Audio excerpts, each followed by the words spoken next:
حیثیت سے کام کرتے رہے، اور وہ کیوں نہ کرتے؟ میرے نبی صلی اللہ علیہ وسلم نے خود فرمایا تھا کہ اقضاہم علی، میری امت میں جو علی شیر خدا رضی اللہ عنہ ہیں، وہ ان کو اللہ نے یہ مقام عطا کیا ہے کہ وہ میری امت کے جج ہیں، وہ میری امت کے جج ہیں۔ حاضرین محترم، میرے نبی صلی اللہ علیہ وآلہ وسلم نے اپنی پوری جو جماعت ہے، صحابہ کرام رضوان اللہ علیہم اجمعین کی جو جماعت ہے، اللہ کے نبی صلی اللہ علیہ وآلہ وسلم نے بالخصوص 15 صحابہ کرام رضوان اللہ علیہم اجمعین کا نام لے لے کے میرے نبی صلی اللہ علیہ وسلم نے ان کو اعزازات عطا فرمائے تھے، نام لے لے کے اعزازات عطا فرمائے۔ ان میں چند ایک عرض کر دیے دیتا ہوں۔ میرے نبی صلی اللہ علیہ وسلم نے فرمایا، اور یہ جو حدیث شریف کے جو الفاظ ہیں یہ ہم جمعہ کے خطبہ میں بھی سنتے ہیں، جو عربی کا خطبہ پڑھا جاتا ہے۔ میرے نبی صلی اللہ علیہ وسلم نے خود فرمایا تھا، ارحم امتی بی امتی ابی بکر۔ یہ میرے نبی صلی اللہ علیہ وسلم نے فرمایا، ارحم امتی بی امتی ابو بکر، میری امت کے اندر سب سے زیادہ رحیم اور کریم جو ہے وہ اللہ نے مقام عطا کیا ہے حضرت ابوبکر صدیق رضی اللہ عنہ۔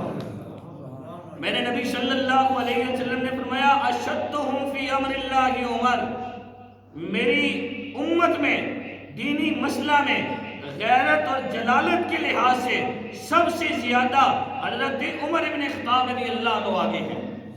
باقی تمام خوبیاں اپنے مقام پر، اس خوبی میں جو ممتاز حیثیت رکھتے ہیں وہ حضرت عمر بن خطاب رضی اللہ عنہ رکھتے ہیں۔ اور میرے نبی صلی اللہ علیہ وسلم نے فرمایا، اصدقہم حیاء عثمان، فرمایا تمام کمالات حضرت عثمان غنی رضی اللہ عنہ کی اپنی جگہ پر، لیکن میرے نبی صلی اللہ علیہ وسلم نے فرمایا میری پوری جماعت میں سیدنا عثمان غنی رضی اللہ عنہ، سیدنا عثمان ذو النورین رضی اللہ عنہ تنہا وہ شخص ہے جو حیا کا پتلا ہے اور حیا کا مجسمہ ہے، جو حیا کا پتلا ہے اور حیا کا مجسمہ ہے۔ اصدقہم حیاء عثمان، یہ میرے نبی صلی اللہ علیہ وسلم نے خود فرمایا۔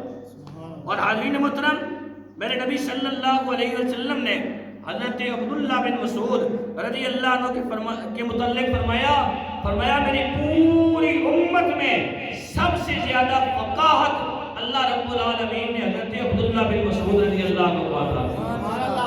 اور حضرت ابو عبیدہ بن جراح رضی اللہ عنہ کے متعلق میرے نبی صلی اللہ علیہ وآلہ وسلم نے فرمایا اللہ نے سب سے بڑا امین شخص جو بنایا ہے میری امت میں وہ حضرت ابو عبیدہ بن جراح رضی اللہ عنہ کو بنایا۔ یہ میرے نبی صلی اللہ علیہ وآلہ وسلم کی طرف سے دیے ہوئے اعزازات ہیں۔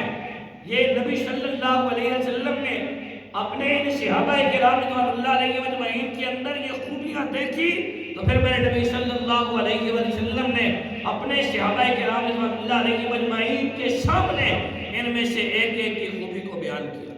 اور اسی طرح حاضرین محترم، ان تمام اعزازات میں سے ایک اعزاز جو میرے اور آپ کے پیارے نبی صلی اللہ علیہ وآلہ وسلم کی مبارک زبان سے سیدنا علی المرتضی شیر خدا رضی اللہ عنہ کو عطا ہوتا ہے، وہ یہ ہے کہ میرے نبی صلی اللہ علیہ وآلہ وسلم نے فرمایا اقضاہم علی، میری پوری جماعت صحابہ میں رضوان اللہ علیہ اجمعین میں قضا کی طاقت، فیصلے کی طاقت، ججمنٹ کی طاقت اللہ رب العالمین نے جو علی شیر خدا رضی اللہ عنہ کو عطا کی ہے وہ کسی اور کو عطا نہیں کی۔ جو علی شیر خدا رضی اللہ عنہ کو عطا کی ہے وہ کسی اور کو اللہ نے عطا نہیں کی ہے۔ حاضرین محترم، اسی لیے علماء نے یہ بات لکھی ہے کہ یہی حکمت تھی زمانہ ابوبکر صدیق رضی اللہ عنہ کا تھا، قاضی حیدر کرار رضی اللہ عنہ تھے، زمانہ فاروق اعظم رضی اللہ عنہ کا تھا، قاضی حیدر کرار رضی اللہ عنہ تھے، زمانہ عثمان ذو النورین رضی اللہ عنہ کا تھا، قاضی حیدر کرار رضی اللہ عنہ۔ حاضرین محترم، یہ اللہ رب العالمین نے حضرت سیدنا علی شیر خدا رضی اللہ عنہ کو یہ مقام عطا کیا، یہ اعزاز عطا کیا، اور میرے نبی صلی اللہ علیہ وسلم نے خود ارشاد فرمایا اقضاہم علی، علی جو ہے وہ میری امت کا جج ہے، علی جو ہے وہ امت کے جج ہیں، اور چیف جسٹس کی حیثیت سے سیدنا علی شیر خدا رضی اللہ عنہ ان تینوں صحابہ کرام رضوان اللہ علیہم اجمعین کے دور حکومت میں چیف جسٹس کی حیثیت سے رہے ہیں، اور آپ کے فیصلوں کو مانا گیا ہے، آپ کے فیصلوں کو مانا گیا ہے۔ حاضرین محترم، جب میرے اور آپ کے پیارے نبی صلی اللہ علیہ وآلہ وسلم اس دنیا سے پردہ کرتے ہیں تو امیر المومنین بنانے کی بات آئی، خلیفہ وقت بنانے کی بات آئی، تو نام پیش کیا گیا حضرت ابوبکر صدیق رضی اللہ عنہ۔ حاضرین محترم، سیدنا ابوبکر صدیق رضی اللہ عنہ کا جب نام پیش کیا گیا، حضرت ابوبکر صدیق رضی اللہ عنہ اپنے گھر میں تشریف لے گئے۔ آپ رضی اللہ عنہ نے فرمایا کسی اور کو خلیفہ چن لو، کسی اور کو امیر المومنین چن لو۔ حاضرین محترم، لوگ کہہ رہے ہیں آپ کو امیر المومنین بنانا ہے، آپ کو خلیفہ وقت بنانا ہے۔ حضرت ابوبکر صدیق رضی اللہ عنہ کسی کی بات سننے کو تیار نہیں ہے، گھر میں چلے جاتے ہیں۔ حاضرین مطلب اب ہوتا کیا ہے، سیدنا علی المرتضی شیر خدا رضی اللہ عنہ خود تشریف لے کے جاتے ہیں۔ حضرت سیدنا علی شیر خدا رضی اللہ عنہ کہنے لگے، اے ابوبکر، میرے اور آپ کے پیارے نبی صلی اللہ علیہ وآلہ وسلم نے اپنی مبارک زندگی میں آپ کو مصلی پہ کھڑا کیا ہے، آپ مصلی کے بھی وارث ہیں، میں علی فیصلہ کرتا ہوں خلافت بھی آپ ہی کا حق ہے۔ حاضرین محترم، سیدنا ابوبکر صدیق رضی اللہ عنہ کہنے لگے، اے علی، آپ کسی اور کو خلیفہ منتخب کر لیں۔ حضرت سیدنا علی المرتضی شیر خدا رضی اللہ عنہ کہنے لگے، اے ابوبکر، یقیناً آپ نے سنا ہوگا میرے نبی صلی اللہ علیہ وآلہ وسلم نے فرمایا، اقضاکم علی، علی جو ہے وہ میری امت کا چیف جسٹس ہے، علی جو ہے وہ میری امت کا جج ہے۔ چیف جسٹس ہونے کی حیثیت سے، جج ہونے کی حیثیت سے علی فیصلہ کر رہا ہے، علی کا فیصلہ ہی ہے۔ آپ مسلمانوں کے امیر المومنین بھی ہوں گے، اس اللہ نبی نے آپ کو عطا کیا ہے، خلافت علی آپ کو عطا کر رہا ہے۔ حاضرین محترم، پھر آپ نے سنا ہوگا، آپ نے سنا ہوگا مسیلمہ کذاب کے خلاف جب میدان میں نکلنے کی باری آئی تو یہ امیر المومنین حضرت ابوبکر صدیق رضی اللہ عنہ وہ آج کل کے خلیفہ کی طرح تو نہیں تھے نا، آج کل کے بادشاہوں کی طرح تو نہیں تھے، آج کل کے وزیروں کی طرح تو نہیں تھے۔ حاضرین محترم، حضرت ابوبکر صدیق رضی اللہ عنہ نے تلوار پکڑی، میدان جہاد کی طرف جانے کی تیاری کر رہے ہیں مسیلمہ کذاب کے سامنے۔ تو حضرت علی شیر خدا رضی اللہ عنہ آکے کہنے لگے، ابوبکر کیا خیال ہے، کدھر کا ارادہ ہے؟ کہا مسیلمہ کذاب کے خلاف فوج کو بھی بھیجنا ہے، خود بھی جانا ہے۔ ذرا اونچی آواز سے کہیے نا سبحان اللہ۔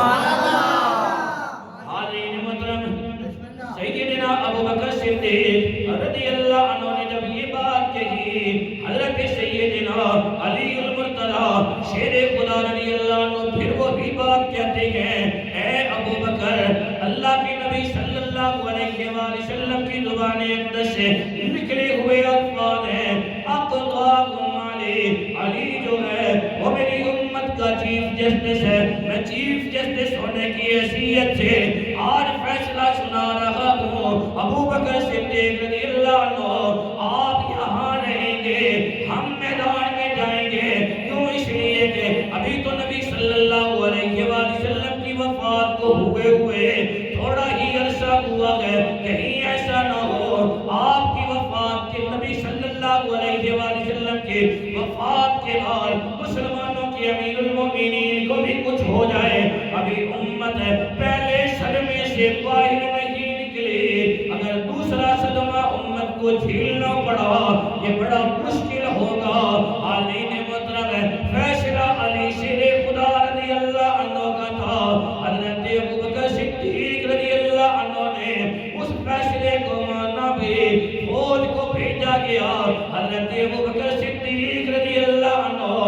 مدینہ منورہ کے اندر ہی تشریف فرما رہے ہیں۔ فرمایا اقضاہم علی، علی جو ہے وہ میری امت کا جج ہے۔ حضرت عمر ابن خطاب رضی اللہ عنہ کا دور ہے، ان کی محبتیں دیکھیں، ان کے پیار دیکھیں۔ ایک بندہ آیا، دو ساتھی ہیں اور ہیں دونوں کے دونوں بدو، دیہات کے رہنے والے ہیں۔ کہنے لگے جی ہمارا کسی معاملے میں جھگڑا ہو گیا ہے تو فیصلہ آپ کر دیں۔ اس مجلس میں سیدنا علی شیر خدا رضی اللہ عنہ بھی تشریف فرما۔ سیدنا علی شیر خدا رضی اللہ عنہ بھی اس مجلس میں تشریف فرما بیٹھے ہوئے ہیں۔ سیدنا عمر ابن خطاب رضی اللہ عنہ مسلمانوں کے امیر المومنین ہیں۔ حضرت عمر ابن خطاب رضی اللہ عنہ آواز دیتے ہیں اے علی آپ آگے آئیں نا، ان کی بات سنیں، فیصلہ آپ کریں۔ وہ فیصلہ کروانے آئے حضرت عمر ابن خطاب رضی اللہ عنہ سے۔ حضرت عمر ابن خطاب رضی اللہ عنہ کہنے لگے فیصلہ آپ کریں۔ اب حاضرین محترم ان کی توقع کے خلاف جب کام ہوا وہ کہنے لگے یہ ہمارا فیصلہ کریں گے، یہ ہمارا فیصلہ کریں گے۔ حضرت عمر ابن خطاب رضی اللہ عنہ نے جب یہ بات سنی نا کہ وہ شک کی نگاہوں سے دیکھ کے کہہ رہے ہیں یہ ہمارا فیصلہ کریں گے۔ حضرت عمر ابن خطاب جلالی ہے نا، اللہ نے آپ کو بڑا جلال دیا ہوا، صحابہ میں سب سے زیادہ جلال والے حضرت عمر ابن خطاب رضی اللہ عنہ۔ حاضرین محترم حضرت عمر ابن خطاب رضی اللہ عنہ جلال میں اپنی جگہ سے اٹھے اور حاضرین محترم اٹھ کے کہنے لگے یہ جن کے متعلق میں کہہ رہا ہوں یہ فیصلہ کریں گے آپ جانتے بھی ہو یہ کون ہے؟ آپ جانتے بھی ہو یہ کون ہے؟ وہ بدو تھے، دیہات کے آئے ہوئے تھے، کہنے لگے ہم نہیں جانتے، جنگل سے اٹھ کے آئے ہیں، ہمیں کیا پتا یہ کون ہے؟ حاضرین محترم پتہ یہ چلا جنگلیوں کو اس وقت بھی علی شیر خدا رضی اللہ عنہ کی شان کا پتہ نہیں تھا، آج بھی جنگلیوں کو علی شیر خدا رضی اللہ عنہ کی شان نظر نہیں آتی۔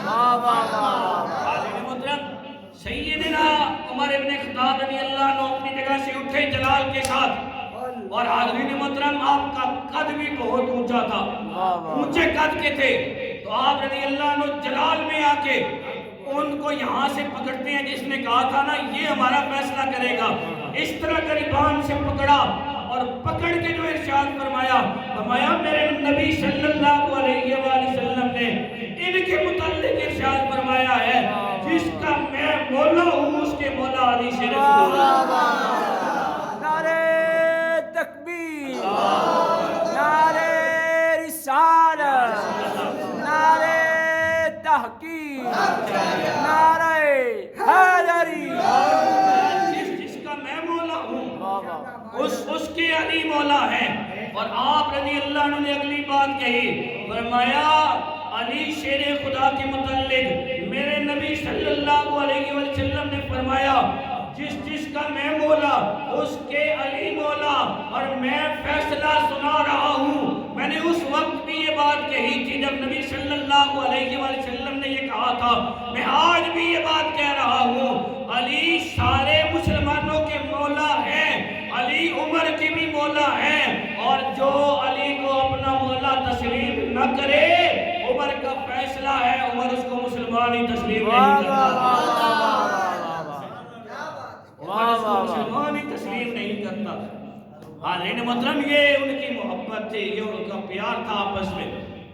حضرت امیر المومنین عمر ابن خطاب رضی اللہ عنہ کا مبارک دور ہے، ایک عورت آتی ہے کہنے لگی میں مجھ سے بد کرداری ہو گئی، میں گناہ کر بیٹھی، میرے متعلق حد نافذ کی جائے۔ حاضرین محترم سیدنا عمر ابن خطاب رضی اللہ عنہ نے بھی فیصلہ خود نہیں کیا، خود فیصلہ نہیں کیا، کہا بلاؤ نا علی شیر خدا رضی اللہ عنہ، بلاؤ علی شیر خدا رضی اللہ عنہ کو۔ حاضرین محترم سیدنا علی المرتضی شیر خدا رضی اللہ عنہ کو بلایا گیا۔ حضرت عمر ابن خطاب رضی اللہ عنہ نے فرمایا اپنی زبان سے اقرار کر اپنی بات بتا۔ اس عورت نے اپنی بات فرمائی، کہنے لگی مجھ سے گناہ ہو گیا ہے، بد کرداری ہو گئی ہے، پاک ہونا چاہتی ہوں۔ حالین مطلب ہے سیدنا علی شیر خدا رضی اللہ عنہ نے جواب دیا، تو نے بد کرداری کر لی، اپنے گھر کے اندر چلی جا، جب اللہ رب العالمین تجھے اولاد عطا کر لے اس کے بعد فیصلہ کریں گے۔ حالین محترم ہے کچھ عرصہ گزرا، جب اس کے ہاں بیٹا بیٹی جو بھی بچہ پیدا ہوا، کچھ عرصے کے بعد وہ پھر آتی ہے، کہنے لگی مجھے پاک کر دیا جائے۔ حالین محترم سیدنا عمر بن خطاب رضی اللہ عنہ پھر کہنے لگے سیدنا علی شیر خدا رضی اللہ عنہ کو بلایا جائے۔ حضرت سیدنا علی المرتضی شیر خدا رضی اللہ عنہ کو بلایا گیا، اس کے ہاں بیٹا پیدا ہوا ہے، اب کیا کیا جائے، اس پہ حد نافذ کی جائے، ابھی اس کو جو ہے وہ رجم اس کے اوپر کیا جائے یا نہ کیا جائے۔ حالین مطلب ہے سیدنا علی المرتضی شیر خدا رضی اللہ عنہ کہنے لگے ابھی تو یہ بچہ ہے، جب یہ بچہ تھوڑا بڑا ہو جائے گا، دودھ پلانے کی مدت ختم ہوگی، پھر آ جانا۔ حالین مطلب ادھر دودھ پلانے کی مدت ختم ہوئی، ادھر وہ عورت پھر آ گئی۔ سیدنا علی شیر خدا رضی اللہ عنہ نے پھر جواب دیا، کہا جب یہ بچہ مانوس ہو جائے دادا دادی کے ساتھ، نانا نانی کے ساتھ، پھر اس کے بعد اس بچے یہ بچہ مانوس ہو چکا ہوگا، اس کے بعد پھر تیرے اوپر حد نافذ کی جائے گی۔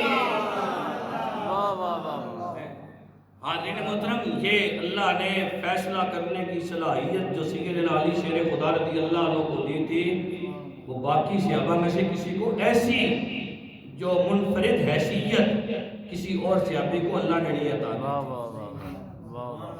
ایک کیس ایسا آیا، ایک بندہ فوت ہو رہا ہے، فوت ہونے سے کچھ دیر پہلے اپنے دوست کو بلاتا ہے، کہنے لگا یہ 1000 درہم ہیں، 1000 درہم ہیں، کہا یہ تم رکھ لو، ان میں سے جو تم چاہنا، جو تمہاری چاہت ہوگی، اپنی چاہت کے مطابق وہ تم میرے بچوں کو دے دینا، باقی تم رکھ لینا۔ 1000 درہم ہیں، یہ لے لو، ان میں سے اپنی چاہت کے مطابق تم میرے بچوں کو دے دینا، باقی تم رکھ لینا۔ اس نے یہ وصیت کی، وصیت کرنے کے بعد فوت ہو گیا۔ اب اس نے ساری بات لوگوں کو بتا دی کہ 1000 درہم اس نے دیے تھے، اور 1000 درہم دینے کے بعد اس نے یہ کہا تھا ان میں سے جو تیری چاہت ہوگی، اپنی چاہت کے مطابق تم میرے بچوں کو دے دینا، باقی تم رکھ لینا۔ اب میں ان میں سے 900 اپنی چاہت کے مطابق اپنے لیے رکھنا چاہتا ہوں اور 100 بچوں کو دینا چاہتا ہوں۔ حاضرین محترم، فیصلہ پھر آیا سیدنا علی شیر خدا رضی اللہ عنہ، سیدنا علی شیر خدا رضی اللہ عنہ کے پاس آپ نے لوگوں کے سامنے اس کو بلایا اور بلا کے پوچھا معاملہ کیا ہے۔ اس نے کہا جی میرا دوست فوت ہو رہا تھا، اور فوت ہوتے وقت اس نے کہا تھا یہ 1000 درہم ہیں کہ تم لے لو، ان 1000 درہموں میں سے جو تمہاری چاہت ہوگی وہ میرے بچوں کو دے دینا، باقی تم رکھ لینا۔ کہا پھر تم نے کیا فیصلہ کیا ہے؟ اے علی میں 900 درہم خود رکھنا چاہتا ہوں اپنی چاہت کے مطابق۔ کہا اور بچوں کو، کہا بچوں کو 100 درہم دینا چاہتا ہوں۔ سیدنا علی شیر خدا رضی اللہ عنہ نے کہا یہ تو بڑی غلط بات ہے، یہ تو بڑی غلط بات ہے۔ کہنے لگا جی اس نے یہ کہا تھا تو اس کی بات کے مطابق میں فیصلہ کر رہا ہوں۔ آپ نے کہا جو اس نے کہا تھا وہ پڑھ کے سنا، لوگوں کے سامنے وہ بات بیان کر۔ اس نے کہا جی اس نے، میرے دوست نے یہ کہا تھا جو تیری چاہت ہوگی وہ تو میرے بچوں کو دے دینا، باقی خود رکھ لینا۔ فرمایا 900 اس کے بچوں کو دے دے، کیوں تیری چاہت ہے، وہ تیری چاہت یہ ہے، میں 900 رکھنا چاہتا ہوں۔ تیرے دوست نے یہ کہا تھا جو تیری چاہت ہوگی وہ میرے بچوں کو دے دینا، کہا تیری چاہت ہے 900 رکھنے کی، 900 اس کے بچوں کو دے دے، 100 اپنے لیے رکھ لے۔ کیا بات ہے، کیا بات ہے۔ 900 اس کے بچوں کو دے دے، 100 اپنے لیے رکھ لے۔ حاضرین محترم آج کی عدالت بھی ایسا فیصلہ نہیں سنا سکتی ہے جو ذہانت اللہ رب العالمین نے سیدنا علی شیر خدا رضی اللہ عنہ عطا کی تھی۔ کیا بات ہے، کیا بات ہے۔ یہ اللہ رب العالمین نے آپ کو ایک خاص صفت عطا کی تھی، اسی لیے تو میرے نبی صلی اللہ علیہ وسلم نے فرمایا تھا اقضاہم علی، میری امت کے چیف جسٹس جو ہے وہ سیدنا علی شیر خدا رضی اللہ عنہ۔ ایک مرد ہے، اس کی 2 بیویاں ہیں، شادی کی ہوئی ہے، 2 اس کی بیویاں ہیں۔ اللہ کی قدرت دونوں کے ہاں اولاد ہوئی اور ایک ہی دن ہوئی، ایک ہی دن ہوئی، اور ہوئی کس وقت؟ رات کے وقت، رات کے وقت، رات کے اندھیرے میں، اندر کوئی دیا وغیرہ نہیں تھا یا مناسب انتظام نہیں تھا روشنی کا۔ ایک عورت کے ہاں بیٹی پیدا ہوئی، ایک کے ہاں بیٹا پیدا ہوا، ایک کے ہاں بیٹی پیدا ہوئی، دوسرے کے ہاں بیٹا پیدا ہوا۔ اب جس کے ہاں بیٹی پیدا ہوئی اس نے ذرا تیزی سے کام کرتے ہوئے جس کا بیٹا تھا وہ اٹھا کے اپنے پاس رکھ لیا، اپنی بیٹی کو اس کے حوالے کر دیا۔ اب صبح کے وقت شور شروع ہو گیا، ایک کہے میرا بیٹا ہے، دوسری کہے نہیں میرا بیٹا ہے، ایک کہے نہیں میرا بیٹا پیدا ہوا ہے، تیری بیٹی پیدا ہوئی ہے، دوسری کہے نہیں نہیں میرے ہاں بیٹا پیدا ہوا ہے، بیٹی تو تیرے یہاں پیدا ہوئی ہے۔ اب یہ دونوں فیصلہ کرانے کے لیے آ گئی سیدنا علی شیر خدا رضی اللہ عنہ، سیدنا علی شیر خدا رضی اللہ عنہ کے پاس اقضاہم علی۔ حاضرین محترم سیدنا علی شیر خدا رضی اللہ عنہ کہنے لگے بیٹا کس کا ہے؟ دونوں کہنے لگے ہمارا ہے۔ بیٹی کس کی ہے؟ دونوں خاموش ہیں۔ سیدنا علی شیر خدا رضی اللہ عنہ کہنے لگے فکر کی کوئی ضرورت نہیں، آپ دونوں گھر میں چلی جاؤ اور دونوں برتن کے اندر اپنا اپنا دودھ نکالو، دونوں برتن کے اندر دودھ نکالو، مقدار برابر ہو، برابر مقدار میں دودھ نکلوایا گیا۔ جب برتن کے اندر اس کو رکھا گیا تو دونوں کی مقدار برابر تھی، کہا اب اس کا وزن کر لو۔ جب وزن کیا گیا نا، جس کے ہاں بیٹا پیدا ہوا تھا وہ وزنی تھا، جس کے ہاں بیٹی پیدا ہوئی وہ وزنی نہیں تھا، مقدار میں برابر تھا۔ سیدنا علی شیر خدا رضی اللہ عنہ کہنے لگے فیصلہ ہو گیا ہے، جس کا دودھ وزنی ہے اس کا بیٹا ہے، اور جس کے دودھ کے اندر وزن کم ہے اس کو اللہ نے بیٹی عطا کی، اس کو اللہ رب العالمین نے یہ مرتبہ عطا کیا۔ اور یہی وجہ ہے کہ وہ دور سیدنا ابوبکر صدیق کا ہو، دور سیدنا عمر ابن خطاب رضی اللہ عنہ کا ہو، دور سیدنا عثمان ذو النورین رضی اللہ عنہ کا ہو، ان تینوں کے دور میں حضرت علی المرتضیٰ شیر خدا رضی اللہ عنہ چیف جسٹس کی حیثیت سے اس کرسی کے اوپر بیٹھے رہے، اور صرف بیٹھے ہی نہیں رہے بلکہ حق کے مطابق فیصلے بھی کرتے رہے، اور آپ کے فیصلوں کو پھر مانا بھی گیا ہے۔ اللہ رب العالمین کی بارگاہ میں دعا کرتا ہوں اللہ رب العالمین ہمیں ان کی مقدس سیرت کے مطابق اپنی زندگیوں کو گزارنے کی توفیق عطا فرمائے۔